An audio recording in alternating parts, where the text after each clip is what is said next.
welcome to Moving Iron Podcast After the Bell with Chip Nellinger. Today is Monday, so little things happened over the weekend, but overall, what do you see happen with the market today, Chip?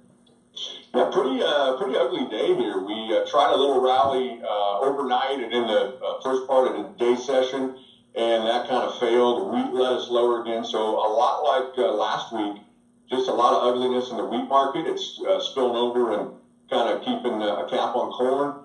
Beans had a pretty choppy day here. Ended up lower, like 12, 13 cents off the highs.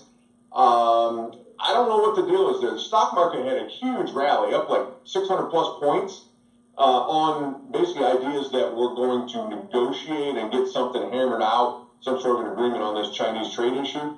But the grain market either isn't buying that yet or, is going to wait for further confirmation. It didn't seem to affect the grain market as much as it did the stock market.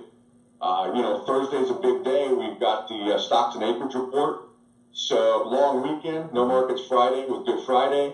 So throw that in the mix, and I think we can see a pretty choppy week here. So we'll see, number one, what news there is, if any, on further China trade negotiations, what the numbers are on Thursday from the stocks and acreage standpoint, and probably anything between now and then doesn't really matter until you get those numbers out. Right. So with that acreage report coming out on Thursday, do you see any kind of big glaring? Is there any, points that are showing that there could be some surprises there? Well, the expectation is for lower corn acres, higher bean acres. To the extent of that would be where the surprise is. Mm-hmm. Some of the extreme numbers would be like 2 million less corn, 2 million more beans. I think if it came out that extreme, it would definitely be a shock. Maybe the biggest shock potential would be on the stock side. So, that's typically, and that's such a big unknown on trying to predict that. So that'll probably be as big a number as the acreage report is when they come out on stocks. But you get a lot of information that day, and then with the long weekend, who knows? It could be kind of a wild day based on those numbers. Right. So they've been back and forth here a little bit with the stuff happening in Argentina, with the drought they're having. They got some rain, and then they're kind of heading back into a dry spell. How's that affecting the market, and what are your contacts telling you there?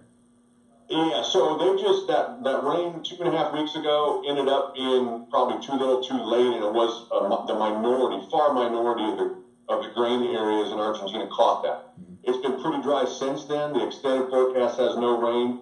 So it is a bad situation down there. And there's lots of forecasts now starting to come out in the 36 to 38 million ton range on Argentina's total bean crop. Mm-hmm. So I don't know that the market's traded that number yet.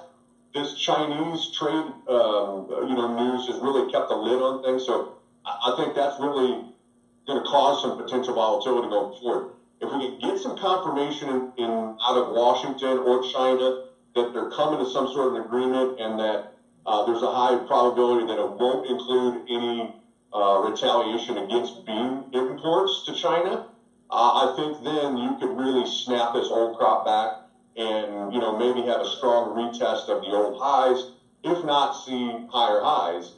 But then you got to throw into the mix, these stocks and acreage reports coming out Thursday. So you throw all that in there, I think you could see probably a tremendous amount of volatility, 40, 50, 60 cent swings both ways in beans, over the next 2-3 weeks, because it's still a bad situation out of Argentina and, kind of shrinking each day. It's almost going to take now getting the combines rolling down there and finding out how bad you have hurt yields. Right on. Okay.